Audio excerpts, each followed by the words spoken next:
we'll use the same example as we used earlier, alternating between 4 strums of our G chord. 1, 2, 3, 4, 1, 2, 3, 4, 1, 2, 3, 4, 1, 2, 3, 4.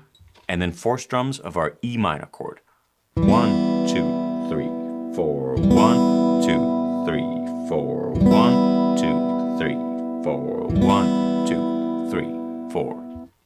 Then we repeat both chords, G 4 times and E minor 4 times, just like before. And finally, we end on a G chord that we let ring.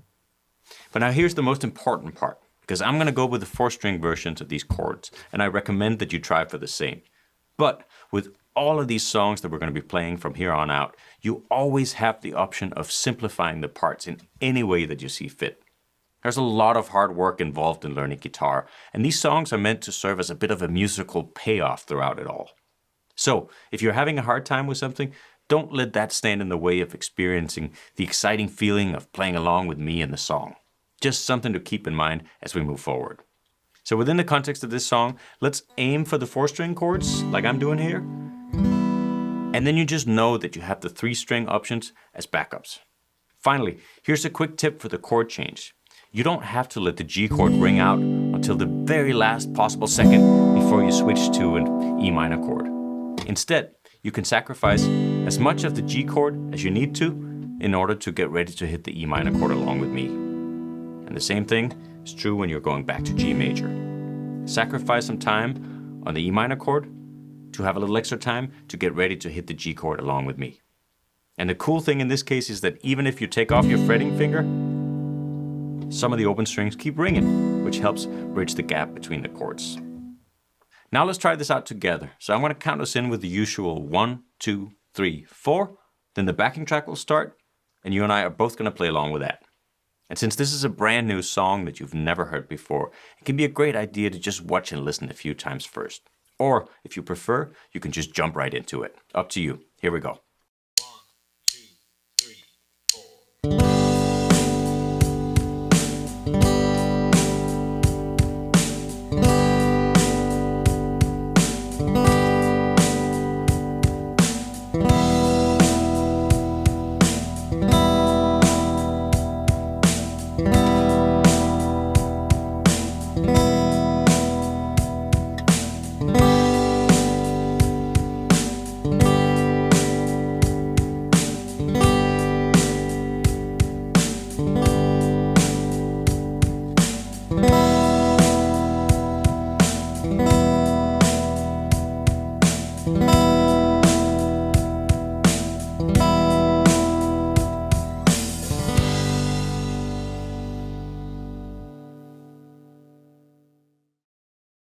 Playing guitar is not easy, but I hope this tutorial has shown you that real music making abilities are within reach.